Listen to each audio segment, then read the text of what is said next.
Bonjour, Éric Gibaud, ericgibaud.com. Une question, tu crois au miracle?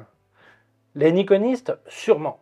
Bah oui, jusqu'à il y a pas très longtemps, même très peu de temps, Nikon était une entreprise qui était morte, en faillite. Et pourtant, eh bien, aujourd'hui, ils sortent le Z6 Mark III, ils ont sorti avant d'autres appareils, et Nikon est toujours là. C'est un petit miracle. Pourquoi? On va parler de ça, je ne vais pas parler du Z6 Mark III, mais je vais te parler du petit miracle Nikon, voilà. Mais avant ça, je vais dire merci à mon sponsor Arvia École de Photographie.com qui permet de te former à la photographie à distance. Mais je t'expliquerai tout ça en fin de vidéo. 3 points cependant si tu n'y arrives pas jusqu'à la fin. Le premier, si tu t'inscris à une formation chez eux de ma part, tu reçois un bouquin épais comme ça avec 350 conseils photos en appui pédagogique. Le deuxième point, si jamais tu voulais te financer par le célèbre CPF, compte personnel de formation, tu voulais te former une fois à la retraite, n'oublie surtout pas de t'inscrire avant de partir à la retraite, puisqu'une fois à la retraite, tu ne peux plus t'inscrire par CPF. Par contre, tu peux faire la formation à laquelle tu t'es inscrit avant de partir à la retraite. Troisième point, la loi sur le CPF a changé il y a bien longtemps, mais elle est enfin appliquée depuis le 1er mai 2024. Et c'est une très bonne nouvelle, puisque les rumeurs disaient que les élèves, que ce soit photographie ou autre, devraient payer 30% du prix de leur formation, et finalement, ce n'est que 100 €. Je crois que les demandeurs d'emploi n'ont pas à payer cette somme. Mais enfin, c'est déjà fantastique, puisque tu peux profiter de ton pécule accumulé par CPF. Mais je vais t'expliquer tout ça en fin de vidéo. Je te laisse donc leur téléphone qui est gratuit, le site web, leur email et aussi un lien vers leur forum photo qui est en français, qui est gratuit. Je t'invite à t'y inscrire et participer. Allez, c'est parti. Alors, ça m'a toujours surpris le peu de Nikonistes qui étaient conscients de la situation financière de leur marque favorite. En fait, Nikon était vraiment dans les choux et ne devait sa survie qu'à deux atouts financiers.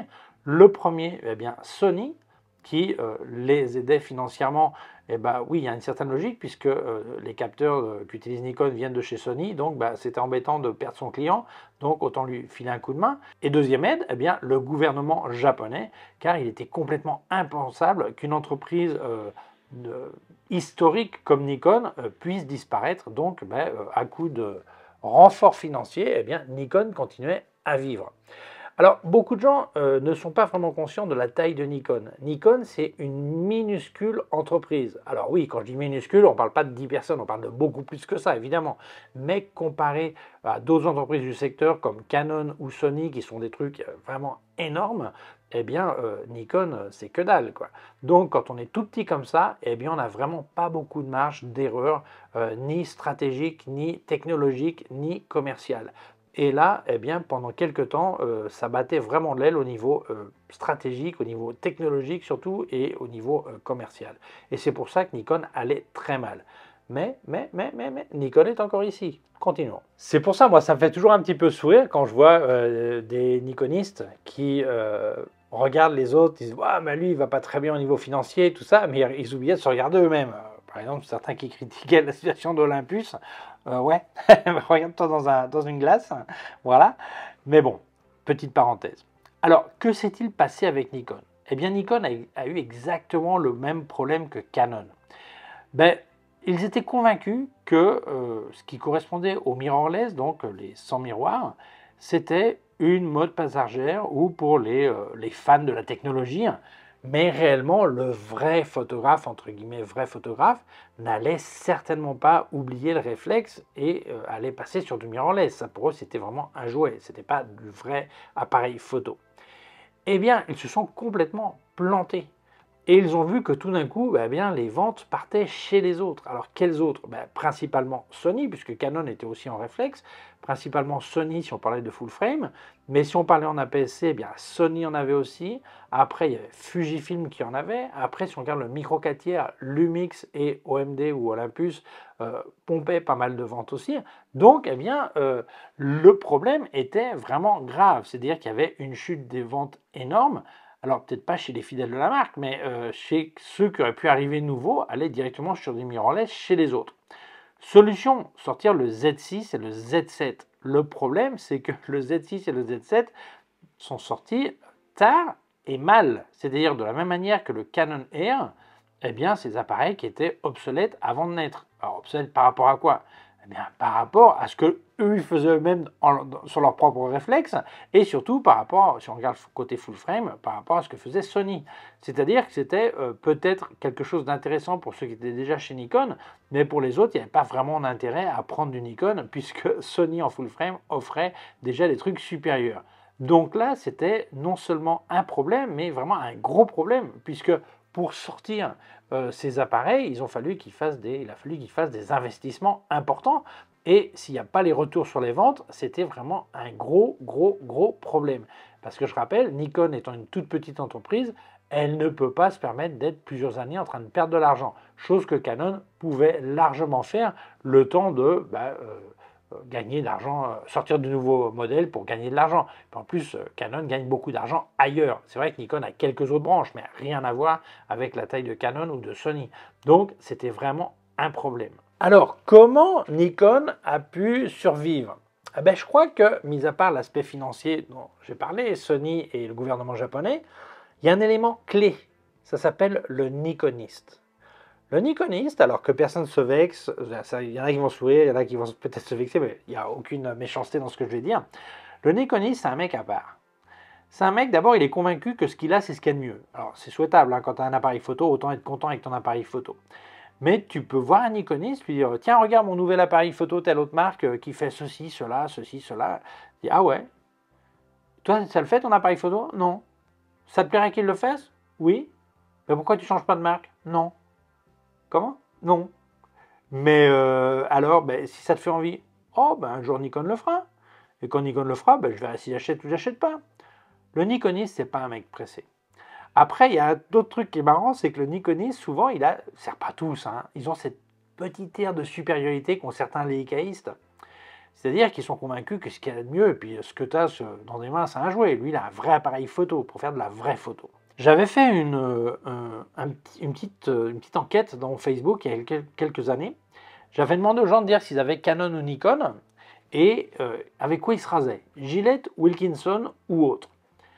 Eh bien, je dirais que la majorité des gens qui utilisaient Canon se rasaient au Gillette. Par contre, l'immense majorité d'utilisateurs de Nikon utilisaient Wilkinson ou une autre marque qui n'était pas Gillette. Donc on se rend compte que les mecs nikonistes sont des mecs qui font bande à part, qui ne suivent pas forcément le marketing habituel ou ce que font tous les autres. C'est vraiment des gens qui pensent différent. Alors évidemment, c'est un petit peu imagé ce que je raconte, mais il y a quand même cet aspect que je vois assez souvent. Le nikoniste, c'est un mec qui pense à part. Il n'y a aucun doute là-dessus. Mais c'est vrai que ce caractère nikoniste a un gros avantage. Le nikoniste, dans beaucoup de cas, c'est un photographe qui pense photo et non pas un fou de technologie. Donc, il n'a pas la même urgence d'avoir le dernier cri. Il préfère bien connaître son appareil photo, adorer son appareil photo, même s'il n'a pas tous les meilleurs trucs actuels qui se font chez les autres. L'important qu'il soit bien avec son appareil photo, et souvent il pense photo plus que matos. Et je crois que ça a énormément aidé à Nikon. Énormément. On va voir pourquoi et comment. Alors, si jamais tu voulais me filer un coup de main et que tu l'as acheté chez Digitphoto, eh bien, ça serait vraiment sympa. Comme à l'écran, là où ça marque code créateur, si tu marques Gibo, eh bien, ça me file un coup de main. Alors, si tu as un code promo, il y a une case à côté qui est complètement compatible qui dit code promo. D'ailleurs, je les partage régulièrement sur mes réseaux sociaux, donc tu le mets là. Donc, merci énormément, car ça m'aide vraiment beaucoup. Continuons. Alors, quand tu es obligé de sortir un nouveau produit tous les 18 ou 24 mois parce que sinon tes clients se barrent vers une autre marque, la pression est énorme. Par contre, quand tes finances sont assurées par un gouvernement et par une marque comme Sony, et qu'en plus tes utilisateurs habituels sont prêts à t'attendre, eh bien ça va permettre de te mettre beaucoup plus tranquillement au travail. C'est-à-dire, tu vas essayer de bien faire les choses. Alors, le premier pas, c'était plutôt un faux pas avec le Z6 et le Z7, dans le sens où c'était une manière de dire oui, on vit en mirrorless, mais non, on n'est pas encore au point. Mais beaucoup de nikonistes ont accepté cette situation, ont compris que oui, je vais peut-être attendre pour prendre mon Z6, je vais peut-être continuer avec mon 750 ou mon D800, un truc comme ça, ou Z7, D850, voilà. Mais je vois que les premiers pas sont en marche, donc je suis tranquille. Si un jour je suis mirrorless, je sais qu'il y en aura. Et donc, ça a permis de donner du temps à la marque de travailler sérieusement. Donc même si ces Z6 et Z7 étaient un faux pas au niveau de la qualité qu'on pouvait attendre, eh bien Nikon n'a pas baissé les bras et a continué à bosser. Avec un gros coup de poing sur la table qui s'appelait Z9. Et là, Nikon a fait exactement ce qu'il faut faire. Ce qu'on fait dans d'autres secteurs aussi, comme l'automobile. La Formule 1 a toutes les dernières technologies et après on les met sur des voitures de Monsieur Tout-le-Monde et sur différentes gammes. Et c'est ainsi que Nikon a sorti un Z8 qui est excellent, un ZF qui est la séduction rétro mais avec un intérieur excellent. Et là, il débarque aujourd'hui avec un Z6 Mark III qui donne encore un coup de poing sur la table. On va voir pourquoi. Alors Nikon avait fait les pas nécessaires pour être à jour dans le secteur de la photographie. Au niveau vidéo, bah oui, ils ont fait un truc super sur le Z9 et le Z8, mais à un tarif élevé. Donc tout le monde ne peut pas se permettre. Et il restait cette gamme, tarif sous les 3000 euros, où il y a une demande en vidéo.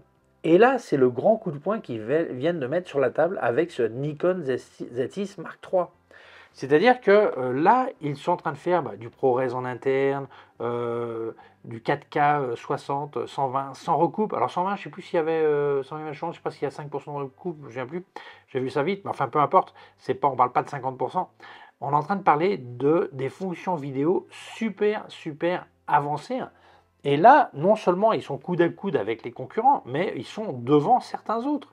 D'ailleurs, c'est la première fois qu'on voit un capteur empilé partiel, ça s'appelle partiel, c'est-à-dire qu'il n'y a qu'une partie du capteur qui est empilée, ce qui permet une lecture hyper rapide, ce qui va éviter du rolling shutter.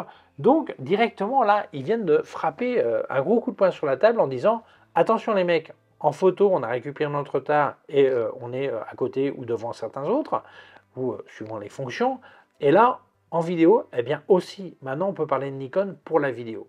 Mais ça ne s'arrête pas que là. Continuons. Alors Nikon qui était mourante, finalement, avec leur Z9, ils ont fait des sous, Z8, ils ont fait des sous avec leurs appareils photo qui ont bien marché. Et eh bien, ils ont acheté RED, R-E-D, qui est une marque d'appareils de vidéo professionnels, qui est une référence. Et c'est quand même dingue, ils ont acheté cette marque, c'est quand même assez amusant puisque RED montait des montures Canon EF pour avoir des objectifs Canon et Nikon a racheté la marque. Donc ça veut dire qu'il y a une grosse décision de la part de Nikon de non seulement proposer de la qualité vidéo à Monsieur Tout-le-Monde ou le professionnel mais dans son format mirrorless compact disons, mais aussi passer sur des gros appareils vidéo, des gros, c'est pas énorme non plus, mais enfin, des pensées vidéo professionnelles, RED. Et donc, on voit que Nikon non seulement a survécu, mais en plus, maintenant, ça vit même plutôt mieux, avec des intentions agressives vis-à-vis de l'avenir au niveau de la vidéo. Et là, on voit que Nikon est passé d'être au bord du gouffre à être vraiment sur le retour, mais pas un petit retour. C'est-à-dire qu'on est en train de voir que là, ils ont fichu un gros coup de poing sur la table et on retrouve un rythme Nikon qu'on n'avait pas vu depuis bien longtemps. Alors cependant, il y a un petit boulot que Nikon n'a pas fait. Bah oui. Moi, j'ai adoré le Z50 et quand il est sorti, Nikon avait dit qu'ils allaient sortir des objectifs APS-C stabilisés. Parce qu'en fait, les objectifs de monture Z pour full frame, alors peut-être qu'il y a quelques exceptions sur certaines focales, mais en principe ne sont pas stabilisés puisque ce sont les boîtiers full frame qui sont stabilisés. Par contre, sur son Z50, le boîtier n'est pas stabilisé, donc ils ont sorti des objectifs APS-C stabilisés. Mais seulement, on n'a pas vu tout ce qu'ils allaient sortir. On imaginait qu'il y allait avoir une gamme complète, et en fait, je crois qu'il y en a 3 ou 4, et c'est vraiment que dalle. Donc, je pense que Nikon n'a pas fait son boulot. Alors, je parle si tu veux acheter des objectifs Nikon, tu peux toujours prendre des objectifs de tiers, parce qu'il y a des marques de tiers qui font aussi. Mais je pense que là, Nikon les a laissés tomber. Et c'est vraiment dommage, parce que d'abord, tout le monde ne peut pas payer un objectif full frame Nikon. En plus, s'il veut la stabilisation, qu'est-ce qu'il va faire sur son Z50 qui n'a pas? Et je pense que là, je comprends que Nikon, face à ses difficultés financières, a dû choisir sur qui va-t-on parier, sur l'entrée de gamme ou sur l'autre gamme. Le choix était apparemment vite fait. Mais je pense qu'il n'y a pas que ça, il n'y a pas que la APS-C.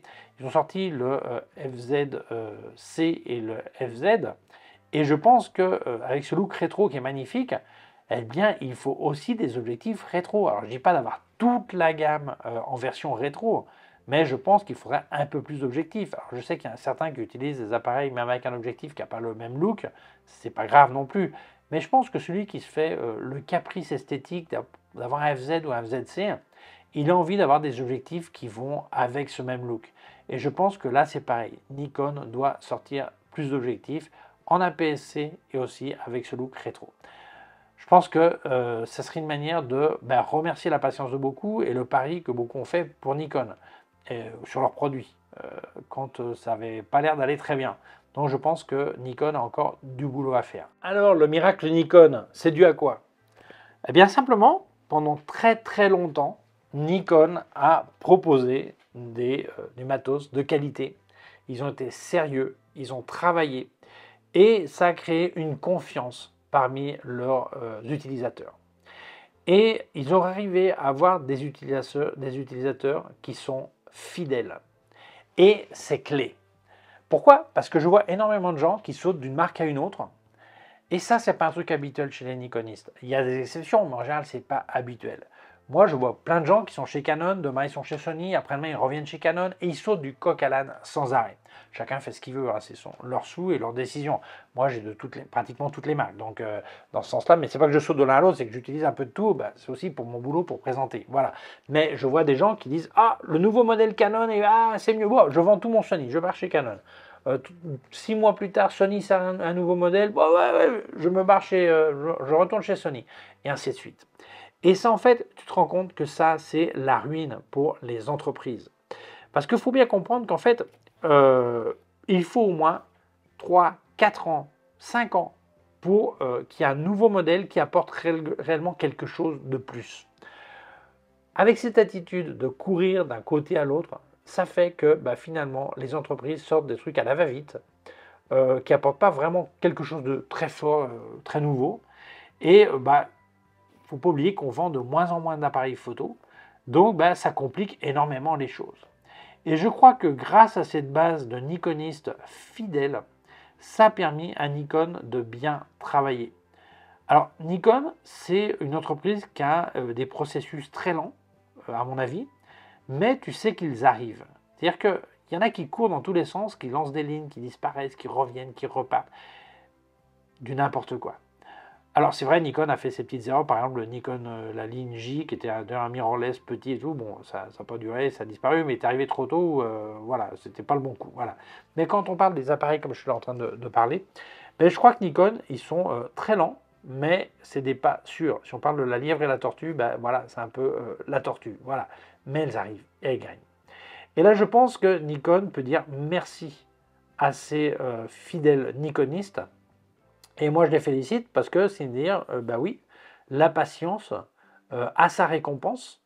Et c'est vrai qu'on n'a pas besoin d'avoir le dernier cri en appareil photo. Il vaut mieux avoir un bon appareil photo qu'on connaît bien que de courir du coq à l'âne pour avoir toujours le dernier truc. Et je crois que cette attitude de beaucoup de Nikonistes a vraiment sauvé l'entreprise. Donc, si toi tu aimes une marque, peu importe laquelle, ne saute pas du coq à l'âne sans arrêt parce que tu es le premier à enterrer ta marque favorite, qui le lendemain c'est plus la favorite, après c'est l'autre qui est la favorite. On fait des photos ou des vidéos. Les appareils, il n'y a plus de mauvais appareils. Même si tu n'as pas le dernier cri, c'est pas un drame. Tu perds beaucoup d'argent en sautant du coq à l'âne. Alors tu fais sûrement plaisir à une nouvelle marque.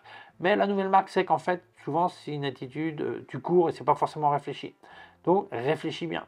Et la preuve, c'est que Nikon est en vie grâce à sa base de clients qui est fidèle. C'est principalement ça la raison. Donc voilà, félicitations à tous les Nikonistes qui ont sauvé leur marque en étant patients, en faisant confiance en la capacité de cette entreprise à créer des outils du même niveau que les autres ou même sur certains points d'un niveau même, je dirais, supérieur. Voilà. Donc, voilà, bravo à tous. Vive Nikon. Je n'ai pas d'appareil photo Nikon, mais il faut reconnaître quand quelqu'un fait bien son travail, il faut le dire. Quand Nikon n'a pas bien fait son travail, je l'ai dit aussi. Voilà. Donc, Eh bien voilà, merci d'avoir vu la vidéo, mais avant, je vais dire merci à mon sponsor Arvia école de photographie.com qui permet de te former à la photographie à distance, donc par Internet. Mais ce n'est pas que la théorie, tu as aussi des exercices pratiques à faire que tu dois mettre sur leur plateforme. Et ce sont des professeurs diplômés en photographie qui vont te corriger, dire ce qui va pas, et t'encourager et t'améliorer. Alors, ils ont 6 types de formations, depuis devenir amateur averti jusqu'à professionnel. Mais le mieux, c'est que tu les appelles. Le téléphone est gratuit, tu leur expliques quelles sont tes intentions, pourquoi tu aimerais te former, ce que tu aimerais apprendre, et ils te diront quelle est la formation qui correspond le mieux à tes besoins. Alors, les formations durent entre 8 et 12 mois, suivant celle que tu choisis, et tu vas passer 10-12 heures par semaine. Alors, certains passent 8, certains passent 15, ça dépend de l'avancement de la formation, ça dépend de tes connaissances au départ, enfin bon, c'est variable. Alors, quand tu les appelleras, n'oublie pas de dire que tu les appelles de ma part si tu t'inscris, parce que si tu t'inscris de ma part, tu reçois un bouquin épais comme ça en appui pédagogique. Alors tu ne le reçois pas tout de suite, hein, ça va 1 ou 2 mois, le temps qu'ils vérifient ton assiduité. Voilà. Quand tu les appelleras, ils te diront aussi les prix, mais j'ai déjà parlé du financement. Alors il y a plusieurs manières, il y en a un, ça s'appelle l'autofinancement, c'est-à-dire que tu as l'argent, tu payes, hein, comme n'importe quel produit voilà, ou service. Autre option, tu es peut-être demandeur d'emploi. Dans ce cas-là, je te conseille de parler avec ton conseiller chez France Travail, Ex-Pôle Emploi, lui expliquer pourquoi tu veux faire une reconversion professionnelle et il dira comment financer ou cofinancer ta formation. Autre possibilité, eh bien peut-être que tu es travailleur actif, alors, tu peux être au chômage, c'est-à-dire que tu n'es pas à la retraite. Et tu veux utiliser ton CPF, si tu es en France, un compte personnel de formation. Chaque année travaillée, tu as un petit pécule qui s'accumule et un jour tu peux l'utiliser pour te former. Alors, il y a certaines conditions. Par exemple, si tu voulais te former une fois à la retraite, il faut absolument que tu t'inscrives avant de partir à la retraite. Parce qu'une fois à la retraite, on ne peut plus s'inscrire par CPF. Par contre, on peut faire la formation à laquelle on s'est inscrit avant de partir. Autre point, la loi sur le CPF a changé il y a bien longtemps, mais elle n'est appliquée que depuis le 1er mai 2024. Et c'est une excellente nouvelle, parce que les rumeurs disaient que les élèves, que ce soit photo ou autre, devraient payer 30% de la valeur de la formation. Finalement, c'est 100 €. Je crois que les demandeurs d'emploi n'ont pas à payer. Donc, c'est super, parce que tu peux profiter de ton pécule accumulé et te former à une super formation. Mais voilà, je te conseille, tu appelles Arvia, tu leur expliques tes intentions et tout ça. Je te laisse leur téléphone qui est gratuit, le email, le site web et aussi un lien vers leur forum photo qui est en français, qui est gratuit. Je t'invite à t'y inscrire et participer. Eh bien voilà, merci Arvia d'avoir sponsorisé ma vidéo. Merci à toi de l'avoir vue. Si tu penses qu'elle peut intéresser d'autres personnes, je t'invite à la partager sur les réseaux sociaux. Si tu ne l'as pas encore fait, je t'invite à t'abonner à ma chaîne YouTube. Il y a un petit bouton par là, une clochette. Si tu appuies sur la clochette, tu recevras un avis quand je monte une nouvelle vidéo. Mon site web ericgiraud.com/fr pour la version français. Mes cours de photographie en vidéo ericgiraud.com/fr/cours en ligne. Si tu as une quelconque question, tu peux laisser un commentaire dessous.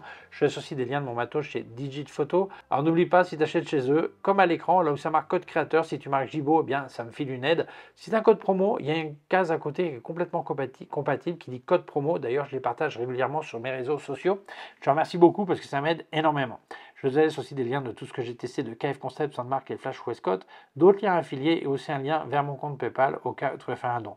Merci beaucoup, prends soin de toi et à très bientôt. Ciao.